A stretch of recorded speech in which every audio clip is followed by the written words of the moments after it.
चलो, तो last class में हम लोग पढ़ चुके थे कि इलास्टिक लिमिट क्या होता है, ठीक है? आज हम लोग इलास्टिक लिमिट को थोड़ा आगे कंटिन्यू करते हैं। तो लास्ट क्लास में हमने पढ़ा था कि वैसा लिमिट जिसके बियॉन्ड अगर किसी चीज़ को हम लोग स्ट्रेच करें, तो वो अपना साइज़ को वापस रीगेन ना कर पाए। हमने एक स्प्रिंग का एग्ज़ाम्पल लिया था जिसे हमने कंप्लीट नहीं किया था। चलो आज देखते हैं। मान लो ये एक नॉर्मल स्प्रिंग है, ठीक है? आपने उस स्प्रिंग को दोनों साइड में खींचा और दोनों साइड में खींचने के बाद उसमें कुछ ऐसा इलॉन्गेशन देखने को मिला है आपको, ठीक है? अभी जैसे ही आप स्प्रिंग को छोड़ोगे, when F is equal to 0, जब आपने स्प्रिंग को छोड़ दिया, तो छोड़ने के बाद ये स्प्रिंग वापस से अपना ओरिजिनल पोजीशन को गेन करेगा, करेगा ना? अच्छा, लेकिन अभी हम इस स्प्रिंग को वापस से खींचते हैं और इस बार बहुत ज्यादा फोर्स लगा रहे हैं, इतना कि स्प्रिंग का इलॉन्गेशन कुछ ऐसा हो गया।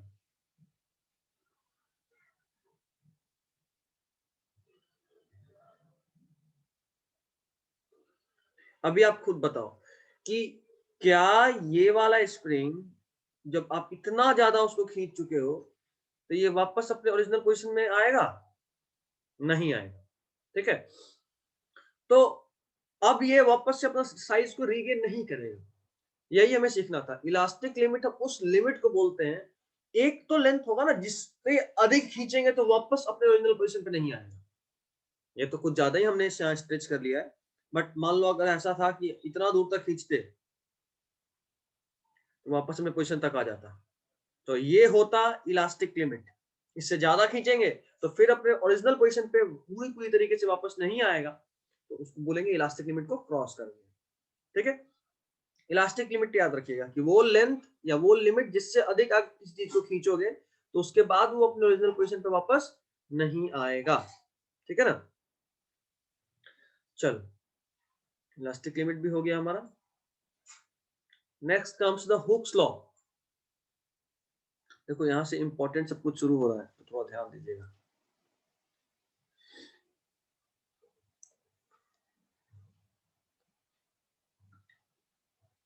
ये कहाँ चले गए यार?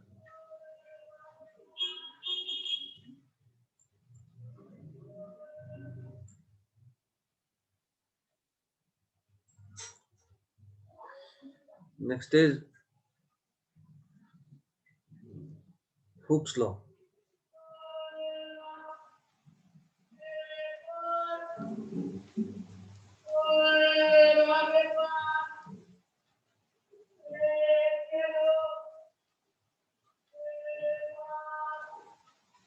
हुक्स लॉ क्या है तो उसके बारे में देखिए।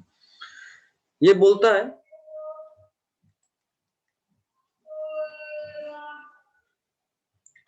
Under elastic limit, under elastic limit, अगर आप इलास्टिक लिमिट के अंदर में बात करोगे तो stress is directly proportional to strain. याद रखिएगा, यही है हुक्स लॉ। हुक्स लॉ क्या बोलता है कि अगर आप इलास्टिक लिमिट के अंदर में बात कर रहे हैं तो आप जितना ज्यादा स्ट्रेन बढ़ाएंगे उतना ज्यादा स्ट्रेस बढ़ेगा, ये याद रखिएगा। तो यहाँ से एक चीज और सामने आ रहा है, इसी चीज को अगर आगे बोले तो बोल सकते हैं stress by strain is equal to constant. कर सकते हैं नहीं कर सकते? कर सकते हैं ना? इसी कांस्टेंट का हमने एक नाम देकर रखा है, इसे बोलते हैं मॉड्यूलस ऑफ इलास्टिसिटी। क्या बोलते हैं? मॉड्यूलस ऑफ इलास्टिसिटी, यूनिट होता है इसका न्यूटन पर मीटर स्क्वायर, ठीक है? अभी ये मॉड्यूलस ऑफ इलास्टिसिटी वापस से बहुत सारा तरह का होता है, तो अभी देखते हैं। मॉड्यूलस ऑफ इलास्टिसिटी है क्या? स्ट्रेस बाय स्ट्रेन का जो रेशियो है उसी को बोलते हैं, जो कि एक कांस्टेंट नंबर होता है। अलग अलग चीज के लिए ये अलग अलग आता है, अलग अलग चीज मतलब सॉलिड्स के लिए अलग, लिक्विड गैसेस के लिए अलग, इस तरह का बात होता है। तो टाइप्स में आते हैं, और सबसे पहला टाइप हम लोग बात करते हैं यंग मॉड्यूलस ऑफ इलास्टिसिटी। सबसे इंपॉर्टेंट यही है, यंग और बल्क दो इंपॉर्टेंट है, ज्यादा पूछता है। Young's modulus of elasticity, Young's modulus of elasticity. ये सीधा सीधा सा बोलता है, ये हम लोग डिफाइन मेनली सॉलिड के लिए करते हैं। किसके लिए करते हैं? सॉलिड्स के लिए, मेनली डिफाइंड फॉर सॉलिड। देख लो। अच्छा, इसके बारे में दो तीन बात देख लेते हैं। पहले तो इसको रिप्रेजेंट कैसे करते हैं, तो गामा से करते हैं। कैसे रिप्रेजेंट करते हैं? गामा से। तो गामा का वैल्यू होगा स्ट्रेस बाय स्ट्रेन, जाहिर सा बात है। ये यंग्स है तो मॉड्यूलस ऑफ इलास्टिसिटी ही ना। ये अलग बात है कि सॉलिड के लिए डिफाइन कर रहे हैं, इसलिए इसका नाम रख दिया यंग्स मॉड्यूलस। है तो मॉड्यूलस ऑफ इलास्टिसिटी, और जैसे ही ये मॉड्यूलस ऑफ इलास्टिसिटी है तो जाहिर सा बात है ये स्ट्रेस बाय स्ट्रेन का रेशियो ही होगा। और हम लोग पढ़ चुके हैं अभी अभी, stress is force by area, और ये delta L by L, change in length bye original length. सब कुछ कैंसिल आउट होगा और आएगा, मतलब कुछ कैंसिल आउट नहीं होगा और आएगा F l by a delta L, है ना। तो यहां से आप ये चीज याद रखिएगा, f l by a delta l, Young's modulus का ये फॉर्मूला है। F l by a delta l, Young's modulus का ये फॉर्मूला है, इंपॉर्टेंट है। ठीक है। अच्छा, दो तीन बात यहां से और लेकर जाते हैं। सबसे पहले तो मॉड्यूलस ऑफ यंग्स मॉड्यूलस जो होता है ना, only depends on temperature of material. ठीक है, it only depends on temperature of material. ये सिर्फ और सिर्फ चीजों के टेम्परेचर पे डिपेंड करता है, पहला बात। अच्छा, दूसरा बात यहाँ बात करते हैं, ये परफेक्टली रिजिड बॉडी के लिए, परफेक्टली रिजिड बॉडी के लिए इसका वैल्यू इनफाइनाइट होता है। परफेक्टली रिजिड बॉडी का मतलब क्या भाई? परफेक्टली रिजिड बॉडी के लिए इसका वैल्यू इनफाइनाइट, तो लिख लेते हैं it is infinite, it is infinite for perfectly rigid body, perfectly rigid body. देखो प्रॉब्लम क्या था, परफेक्टली रिजिड अगर है, कुछ एकदम कड़ा है, तो क्या वो जरा सा भी चेंज होगा? जरा सा भी इलोंगेट होगा? नहीं होगा। अगर जरा सा भी इलोंगेट नहीं हुआ तो डेल्टा एल का वैल्यू 0 होगा, है ना। परफेक्टली रिजिड है, अगर मान लो मैं बोलता हूँ ये पेन परफेक्टली रिजिड है, मतलब आप कितना भी फोर्स लगा लो ये डिफॉर्म नहीं होगा, जरा सा भी इलोंगेट नहीं होगा या कंप्रेस नहीं होगा, तो चेंज इन लेंथ 0 हो जाएगा। अच्छा, चेंज इन लेंथ अगर 0 हुआ तो जाहिर सा बात है ये ए डेल्टा एल वाला पूरा पूरा टर्म 0 होगा, 0 होगा। ये 0 होगा तो F l by 0 is infinite, जाहिर सा बात है गामा का वैल्यू इनफाइनाइट आ जाएगा परफेक्टली रिजिड बॉडी के लिए। अच्छा, इसी फॉर्मूला को अगर हम आगे वर्कआउट करें तो इसी को बस क्रॉस मल्टीप्लाई करने से एफ निकालना चाहते हैं, तो आप क्या बोलेंगे? Gamma A delta L by L नहीं बोलेंगे। देखो तो एफ के लिए अगर बात करें तो गामा, एफ यहाँ था अपना, तो ए डेल्टा एल इधर जाएगा तो होगा गामा ए डेल्टा एल, ये एल इधर आएगा तो बाई एल। ठीक है, और ये कौन सा फोर्स है भाई? तो इसका ही नाम है डिफॉर्मिंग फोर्स। क्या नाम है? Deforming force. क्या नाम है इसका? Deforming force. डिफॉर्मिंग फोर्स क्यों बोले भाई? क्योंकि ये जो स्ट्रेस बाय स्ट्रेन के लिए गामा निकाले थे, इसमें देखो ये जो एफ आया है ये क्या था? वो फोर्स जो इसमें स्ट्रेस लगा, इसमें डिफॉर्मिटी कॉज करने की कोशिश करता है वो फोर्स, इसीलिए हम लोग नाम रखे कि ये है डिफॉर्मिंग फोर्स। ठीक है, चलिए आगे बढ़ते हैं।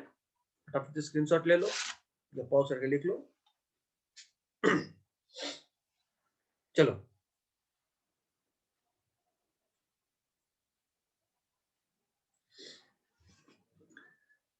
अच्छा एक मुझे बात बताओ, जैसे आपके पास अच्छा ये जो गामा का बात कर रहे हैं हम लोग, ये गामा का बात हम लोग कब कर रहे हैं? इलास्टिक लिमिट के अंदर में या इलास्टिक लिमिट के बाहर?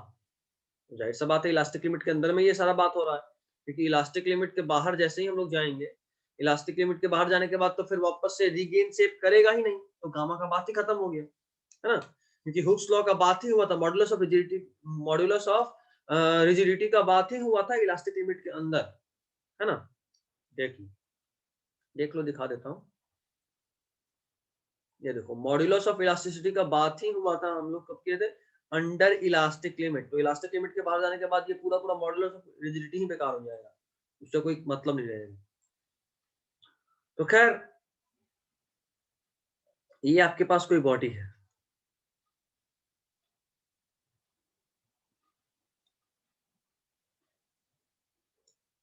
अभी आप इलास्टिक लिमिट के अंदर में इस पे एक फोर्स लगा इधर, इस पे एक फोर्स लगा इधर, जाहिर सा बात है ये थोड़ा सा इलोंगेट होगा, है ना, थोड़ा सा इलोंगेट तो होगा, बिल्कुल होगा। आपको समझ में आ रहा है कि हाँ थोड़ा सा इलोंगेट होगा।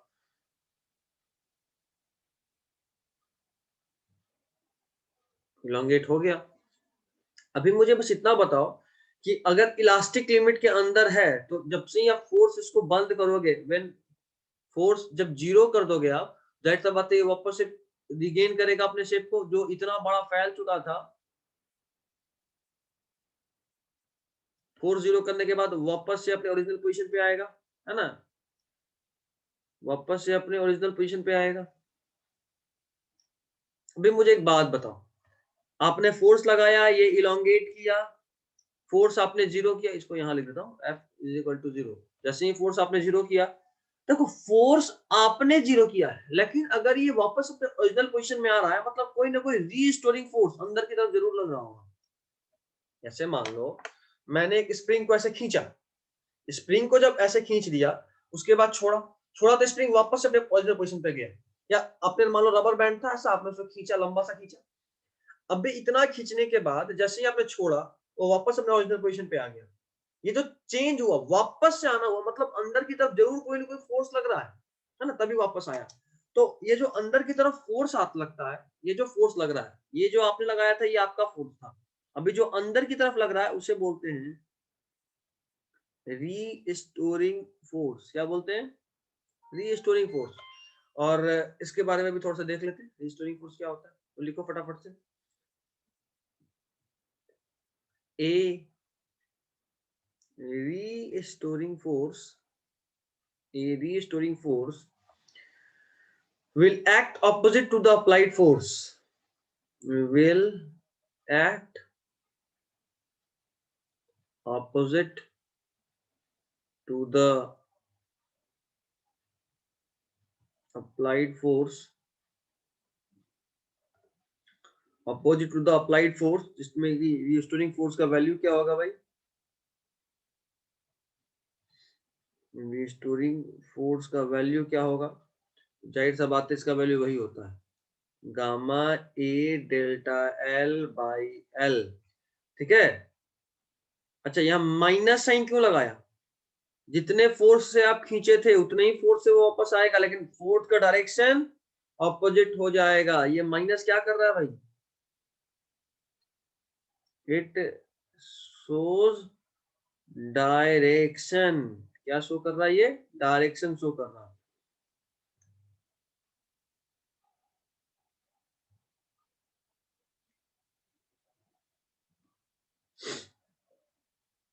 अच्छा, अगला चीज यहाँ पे बड़ा इंपॉर्टेंट है, देखो, गामा ए और एल, ये तीनों का तीनों कांस्टेंट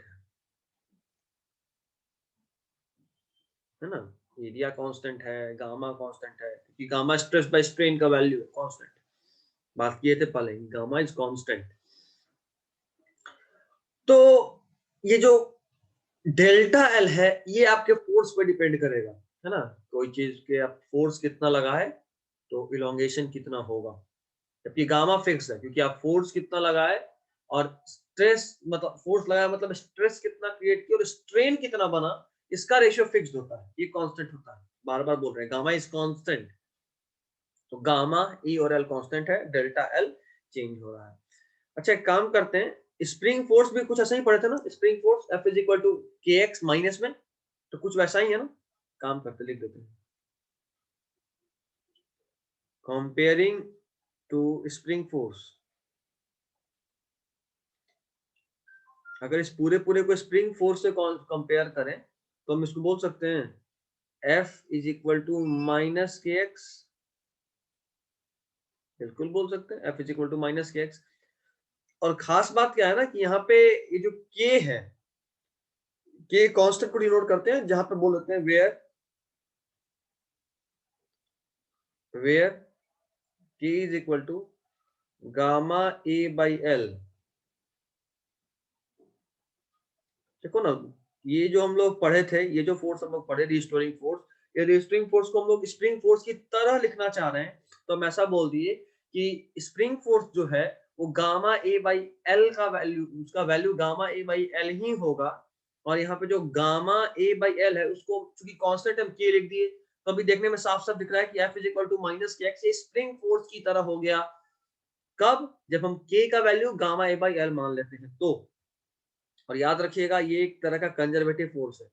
याद करो बताया था कंजर्वेटिव और non conservative force. Work done in a complete cycle अगर जीरो हो गया तो बोलेंगे conservative force, work done in a complete cycle non zero रहा तो बोलेंगे नॉन कंजर्वेटिव फोर्स। हम जैसे मान लो ऐसा कोई हिल है, एग्जांपल बस याद दिला रहा हूं, आप यहां से शुरू करके यहां गए और वापस आ गए, अगर आपका नेट वर्क डन जीरो हो गया तो समझ लो कि आप वो जो जिस फोर्स के वजह से आप वर्क डन का बात कर रहे हो कि जीरो हो गया, वो फोर्स कंजर्वेटिव है। और अगर यहाँ पे जो वर्क डन है वो जीरो नहीं आया तो समझ लेना जिस फोर्स का बात कर रहे हैं वो नॉन कंजर्वेटिव है। ठीक है, ये होता है कंप्लीट साइकिल, गए और आ गए, ये कंप्लीट साइकिल है किसी भी तरीके का। खैर, तो लिख लेते हैं, ये है टाइप ऑफ कंजर्वेटिव फोर्स, ये एक तरह का कंजर्वेटिव फोर्स का टाइप है। ठीक है, चलो कुछ नन्ना मुन्ना सा क्वेश्चन है, पटेल तो फटाफट से लिख लो, स्क्रीनशॉट ले लो या पॉज करके लिख लो। चलो आगे बढ़ते हैं।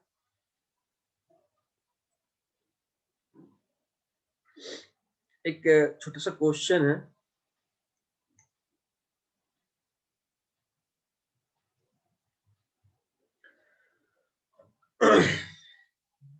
फाइंड, पहले तो क्वेश्चन ड्रॉ कर दो। ये देखो एक ऐसा सरफेस है, ठीक है, उस सरफेस पे हमने एक रॉड को हैंग किया है। ठीक है, इस रॉड के बारे में हम लोग बोल रहे हैं कि एक मासलेस रॉड है। क्या है? Massless rod. और इसके बारे में कुछ खास चीज आपको दिया हुआ भी है। क्या क्या दिया है? तो हम बोल रहे हैं कि इसका modulus of elasticity, young modulus of elasticity gamma है, लेंथ एल है, area of cross section A है। तीन चीज हमने आपको दे दिया। और उसके बाद देखो क्या कह रहे हैं, हम कह रहे हैं कि इस पे फाइंड डेल्टा एल, हमने डेल्टा एल फाइंड करना है due to applying an external force m g, due to applying N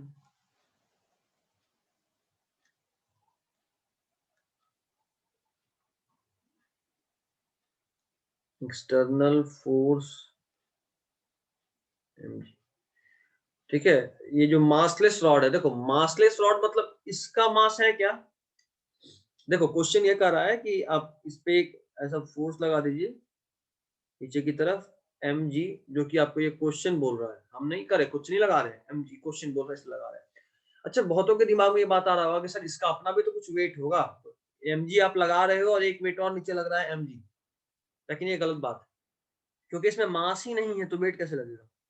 ये मासलेस रॉड है। जाहिर सा बात है ये हाइपोथेटिकल क्वेश्चन है, लेकिन ऐसा क्वेश्चन बहुत आता है, बहुत ज्यादा इंपॉर्टेंट क्वेश्चन है, इसका आंसर डायरेक्टली याद रखना होगा, ऐसा इंपॉर्टेंट है।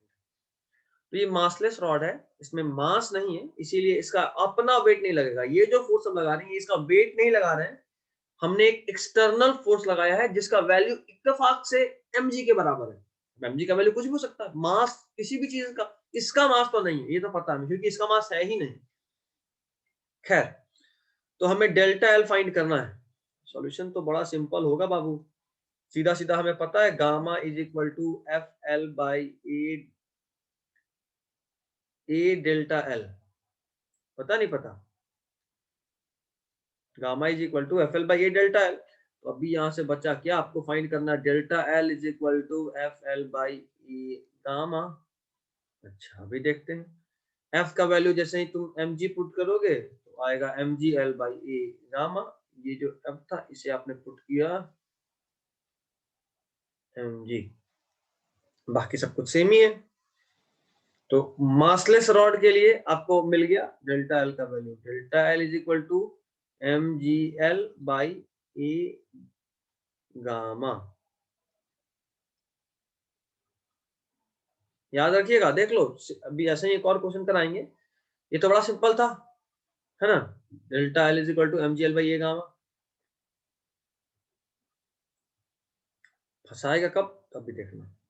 अगला क्वेश्चन, उम्मीद कर रहे हैं आप पॉज करके लिख ली होगी। अगला क्वेश्चन ये देखो, वापस से वैसा ही सेम टू सेम। कैसा है, इस पे एक रॉड है,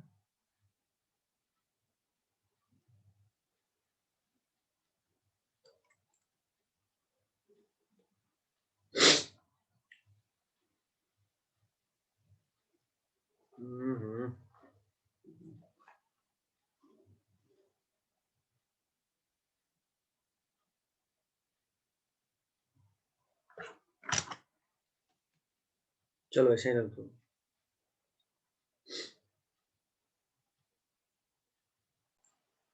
ठीक है ऐसे ही रहने देते हैं, देखते हैं।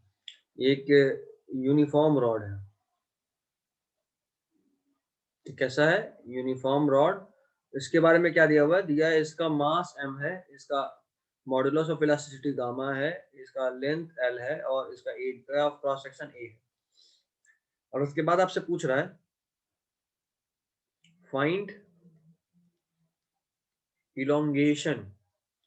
देखो इलोंगेशन लिख दिया, मतलब इंडायरेक्टली आपसे क्या पूछ रहा है, डेल्टा एल इलोंगेशन चेंज कितना हुआ, elongation in rod due to its own weight, in rod due to its own weight. इस रॉड में इलोंगेशन क्या होगा, इसके अपने वेट की वजह से।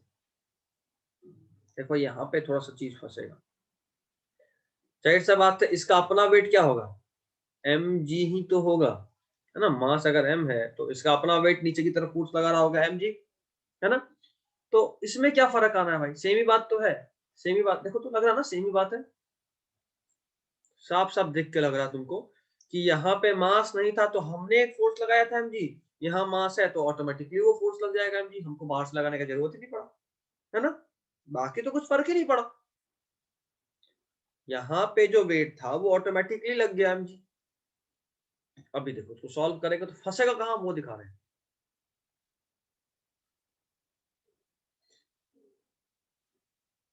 देखो आगे, जैसे ही आप इसे सॉल्व करोगे, अभी आपने निकाला था डेल्टा एल का वैल्यू, सॉल्यूशन बिल्कुल वैसे ही होगा। तो सॉल्यूशन बिल्कुल वैसे ही होगा, आपने निकाला था delta L is equal to M G L by A gamma, है ना, बिल्कुल वही होगा। फोर्स क्योंकि एम जी लग रहा है, पूरा पूरा डेरिवेशन का जरूरत नहीं है, पिछले वाला आप देख सकते हैं डेरिवेशन क्या होगा। बस यहाँ पे खेल क्या है ना कि एम जी और एल के बजाय एल बाई टू हो जाएगा। क्यों एल बाई टू हो जाएगा, क्योंकि इस बार ये जो फोर्स लग रहा है, इस बार ये जो फोर्स लग रहा है वो सेंटर ऑफ मास पे लगेगा जो कि रॉड के एकदम बीच में है। तो अगर ये पूरा लेंथ एल है तो ये हाफ कितना हो जाएगा, एल बाई टू, और ये हाफ भी कितना हो जाएगा, एल बाई टू। तो ये जो वेट लग रहा है वो यहां लग रहा है, तो यहां से पिछले बार दूरी कितना था, पिछले बार यहां से यहां का दूरी एल था। देखो पिछले बार जो कि एक्सटर्नल फोर्स हमने लगाया था तो फोर्स यहां लग रहा था यहाँ पे, तो इस सरफेस से दूरी कितना, एल का।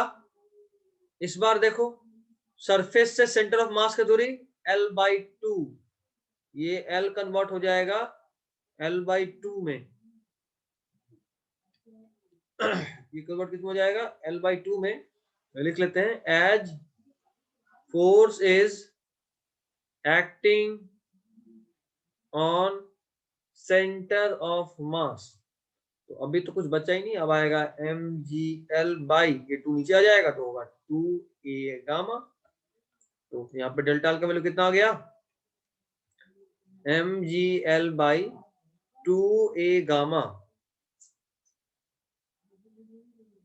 ठीक है, चलिए इसको भी आपको सीधा याद ही करना है, और याद रखिएगा ये है elongation due to its own weight, elongation due to its own weight. इस बात के लिए हमेशा ही तैयार रहिएगा, ऐसा कभी भी फंसा सकता है। चलो फिर हम लोग अब अपना अगला टॉपिक शुरू करते हैं, बल्क मॉड्यूलस ऑफ इलास्टिसिटी। ठीक है, this is bulk modulus of elasticity. देखो हमने बात किया था अभी यंग्स मॉड्यूलस ऑफ इलास्टिसिटी के बारे में, जो कि सिर्फ और सिर्फ सॉलिड्स के लिए डिफाइंड था, लेकिन ये बल्क मॉड्यूलस ऑफ इलास्टिसिटी जो है ये defined for solid, liquid and gas, ये तीनों के लिए डिफाइंड है। ठीक है, इसको डिफाइन रिप्रेजेंट करते हैं बी से या फिर के से। नॉर्मली बी यूज में आता है, कई बार के दिख जाएगी गलती से, तो ये नहीं कि क्या है, याद रखिए क्या है ये बल्क मॉड्यूलस, ये समझा देते हैं। तो लिखो, bulk modulus is the force applied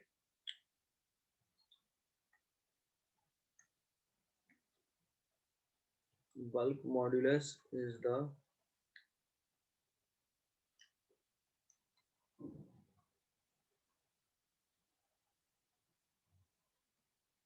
the force applied on a body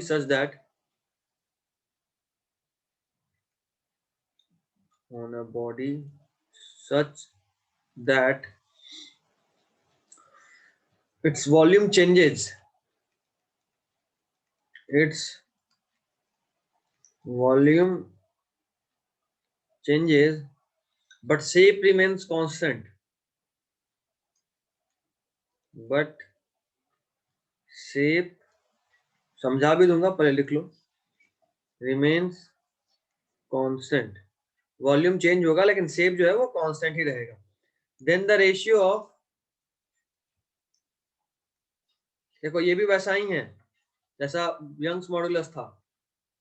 then the ratio of stress to strain is called bulk modulus of elasticity, ratio of stress to strain। याद रखना, elasticity या rigidity भी देखने को मिल सकता है, bulk modulus of elasticity या bulk modulus of rigidity. ठीक है, तो रिजिडिटी के लिए भी तैयार रहिएगा, अगर इलास्टिसिटी नहीं मिला तो रिजिडिटी मिल जाएगा।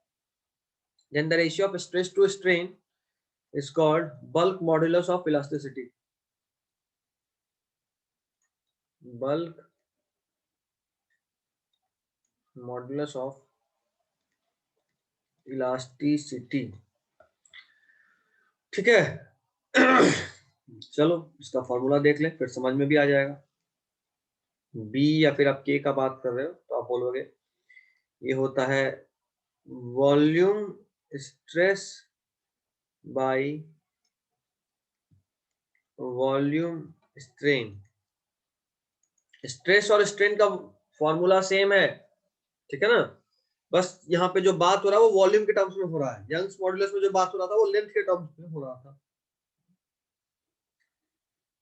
मतलब F बाई ए, और यहाँ पे वॉल्यूम के टर्म्स में बात करोगे तो बोलोगे del V by V। F by A को प्रेशर बोल सकते हो, बोलोगे कि नहीं बोलोगे, फोर्स बाई एरिया प्रेशर। अभी देखो ये V नीचे ऊपर चल जाएगा तो बनेगा क्या, V delta P by delta V। बनेगा नहीं बनेगा, बनेगा। और यहाँ एक माइनस साइन भी रहता है, याद रखिएगा। पहले समझते हैं फिर सबको समझ में। अच्छा रुको लिखिए, थोड़ा सा लिख के खत्म ही कर ले ताकि सिर्फ समझना बाकी है।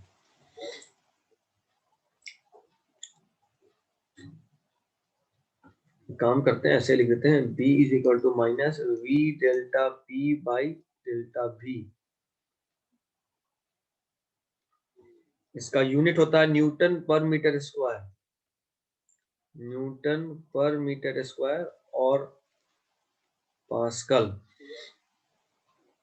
ठीक है, अभी देखो, ये मान लो कि आपके पास कुछ ऐसा है, एक स्फीयर, आपने हर तरफ से इस पे फोर्स लगाया, हर तरफ से लगाया है। देखो तो ये गोल सा स्फीयर था, आपने हर तरफ से जब फोर्स लगाया, हर तरफ से जैसे ही आपने फोर्स लगाया, तो अभी क्या होगा, ये गोल ही रहेगा लेकिन इसका वॉल्यूम घटेगा, है ना। या फिर अगर आप इसको ऐसा उल्टा करके खींचते, हर तरफ से आप खींचते अगर, तो क्या होता, खींचते तो कुछ ऐसा बन जाता, गोल ही रहता लेकिन वॉल्यूम बढ़ जाता, है ना। जब आपने दबाया था तो कुछ ऐसा हुआ था, समझ रहे हो। तो शेप तो सेम है लेकिन वॉल्यूम चेंज हो रहा है, तो उसी का हम लोग बात कर रहे हैं। F बाई ए प्रेशर, और स्ट्रेस का भी यही फॉर्मूला था, और वॉल्यूम स्ट्रेन, वॉल्यूम स्ट्रेन मतलब change in volume by original volume. जैसा कि हम लोग वहां निकाले थे change in length bye original length, तो अभी ये प्रेशर बन गया तो डेल्टा पी लिख लिया, और डेल्टा वी नीचे था, नीचे ही रह गया, ये वी जो डिनोमिनेटर में था ये ऊपर आ गया। यहाँ ये माइनस साइन कैसे आया, ये आप जरूर सोच रहे होंगे, है ना, ये माइनस साइन कैसे आ गया। तो याद रखिएगा, स्ट्रेस, खासकर हम लोग रीस्टोरिंग वाले की अगर बात कर रहे हैं तो हमेशा उल्टा होता है ना। वहां भी पढ़े थे, जब गामा में पढ़ रहे थे तो गामा में भी माइनस साइन लगाए थे रीस्टोरिंग फोर्स में, है ना। रीस्टोरिंग फोर्स का जब बात की तो माइनस लगाए थे, तो यहाँ पे भी जो रीस्टोरिंग प्रेशर होगा ना, उसकी वजह से ये माइनस साइन आ रहा है, क्योंकि आप ऑपोजिट में एक्ट कर रहे हो।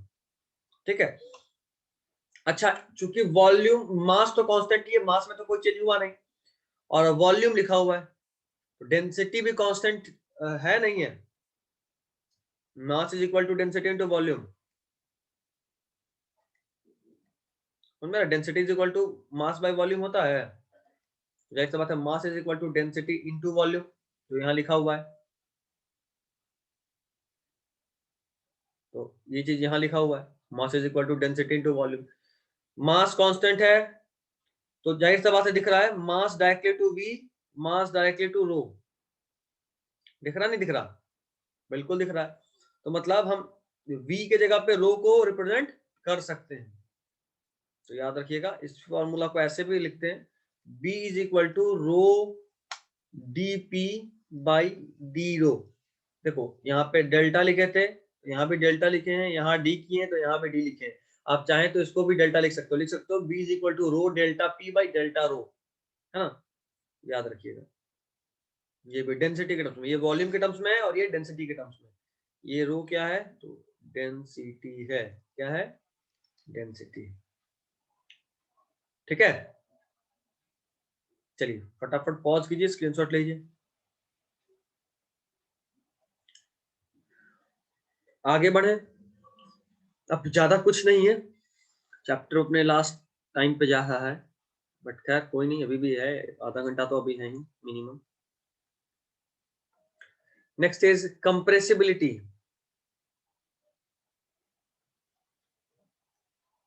देखो अभी हम लोग दबा रहे थे ना चीज को, तो कितना दब सकता है ना, दबने का क्षमता इज कंप्रेसिबिलिटी।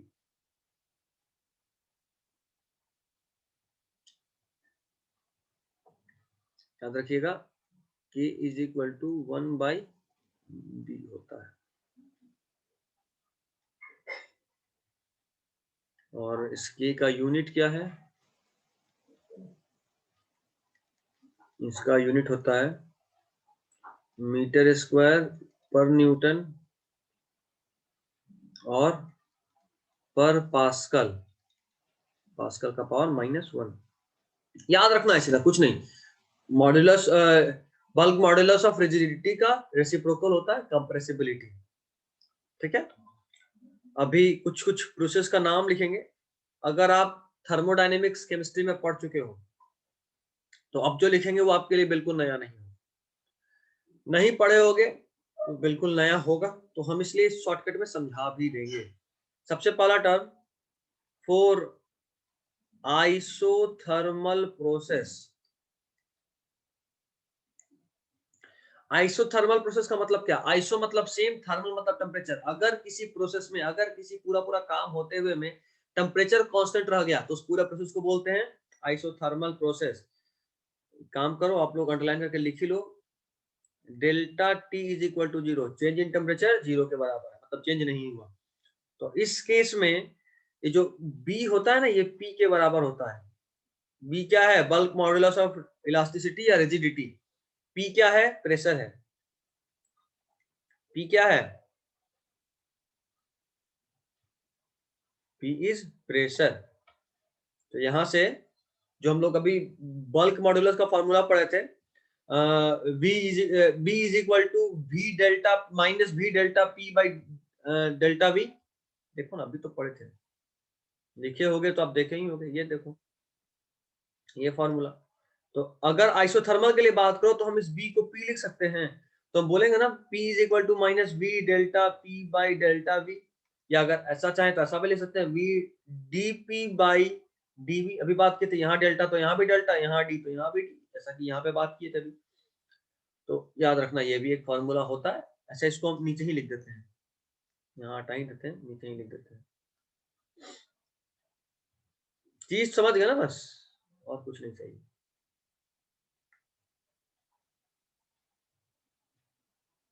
देखो, आइसोथर्मल के बराबर हो जाएगा, तो यहाँ पे लिखेंगे P is equal to minus V D P by D V. याद रखिएगा, ये कब बात हो रहा है? जब आपको साफ साफ समझ में आए कि आइसोथर्मल प्रोसेस है, मतलब यहाँ पे टेम्परेचर क्या है? Constant. Next, for adiabatic process.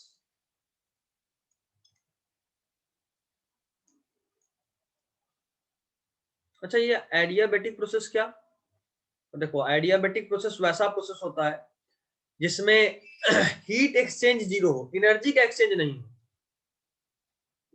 Change in energy जो हो जाए ना, वो जीरो हो जाए, चेंज ना हो। याद रखिएगा, यही कई बार पूछता है, ये केमिस्ट्री की तरफ ज्यादा इंपॉर्टेंट है। आइसोथर्मल प्रोसेस में क्या होता है, एडियाबेटिक प्रोसेस किसको बोलते हैं। ऐसे हम लोग जब थर्मोडायनेमिक्स पढ़ेंगे, इसके बाद फ्लूइड्स पढ़ेंगे, फ्लूइड्स के बाद थर्मल प्रॉपर्टीज ऑफ मैटर पढ़ेंगे, और फिर थर्मोडायनेमिक्स। तो वहां यही सब रहेगा, मेनली यही पढ़ना है और कुछ नहीं पढ़ना। आइसोथर्मल क्या होता है, एडियाबेटिक क्या होता है, और उसमें वर्क डन क्या होता है, कैसे वर्क डन का फॉर्मूला आएगा, बहुत कुछ वहां नया चीज सीखेंगे। तो कुछ वहां के लिए बचा लेते हैं। अब भी आपके दिमाग में ये होना चाहिए कि बेसिक डेफिनेशन क्या है वो आपको याद हो, ठीक है। ऐसे उम्मीद कर रहे हैं कि आप लोग थर्मोडायनेमिक्स लेक्चर से पढ़ चुके होंगे, तो आपको ये सब आ रहा होगा, है ना। थर्मोडायनेमिक्स पढ़ लिए होंगे तो आ रहा होगा। वैसे फ्लूइड्स तो देख चुके ना, फ्लूइड्स देखने बोले थे, शायद फ्लूइड्स बोले थे, थर्मोडायनेमिक्स नहीं। फ्लूइड्स अगर हो गया होगा तो अभी आप थर्मोडायनेमिक्स देखना शुरू कर देंगे, थर्मोडायनेमिक्स देखना शुरू कर देंगे। फ्लूइड्स खत्म करने में मुझे 2-3 दिन और लगेगा। 2-3 दिन इन द सेंस क्लास, 2 से 3 क्लास, 3 क्लास मान के चलो ना, एक वीक में वो चैप्टर भी खत्म हो जाएगा। और थर्मल प्रॉपर्टीज ऑफ मैटर भी 3 दिन का, तो समझो 2 वीक में 2 चैप्टर खत्म। तीसरा चैप्टर होगा थर्मोडायनेमिक्स, जो आप पहले से पढ़ के आएंगे। हम सब उसको रिवाइज रिवीजन के सेंस में पूरा पढ़ाएंगे, ऐसा नहीं पढ़ाएंगे, लेकिन रिवीजन के सेंस में। चलो इसके लिए देखते हैं। तो एडियाबेटिक प्रोसेस के लिए बी जो होता है वो गामा पी के बराबर होता है, बस याद ही करना और कुछ नहीं करना। फॉर आइसोबारिक प्रोसेस,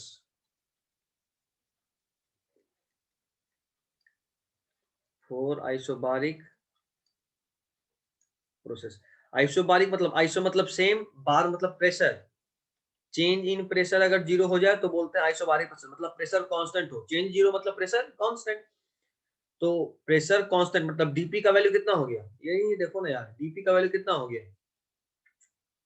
जीरो, है ना। कब? जब हम बात करें आइसोबारिक प्रोसेस का, तो ऐसे ही नहीं हो गया। तो अगर डीपी का वैल्यू जीरो हो गया तो फिर तो कुछ बचा ही नहीं। डीपी का वैल्यू जीरो मतलब पूरा पूरा बी ही क्या हो गया, जीरो। तो लिख देते हैं DP is equal to zero, so B का वैल्यू क्या हो जाएगा, किसी भी प्रोसेस जो अगर आइसोबारिक हो तो वहां पे बी का वैल्यू क्या होगा, मतलब बल्क मॉड्यूलस ऑफ रिजिडिटी या बल्क मॉड्यूलस ऑफ इलास्टिसिटी का वैल्यू क्या होगा, तो 0 होगा। Next isochoric process, four isochoric process. Isochoric process का बात करें, आइसोकोरिक मतलब आइसो मतलब सेम, कोरिक मतलब वॉल्यूम के लिए बात करते हैं। यहाँ पे चेंज इन वॉल्यूम क्या होगा, 0। याद रखना है बस। इसके लिए देखो डीवी नीचे में आता था, याद करो फॉर्मूला में, यहीं देख लो ना, यहीं पे देखो डीवी कहाँ आ रहा है, नीचे में। अगर ये 0 हो जाए तो ये पूरा टर्म क्या हो जाएगा, इनफाइनाइट। तो D V is equal to 0, D V is equal to 0, so B is equal to infinite.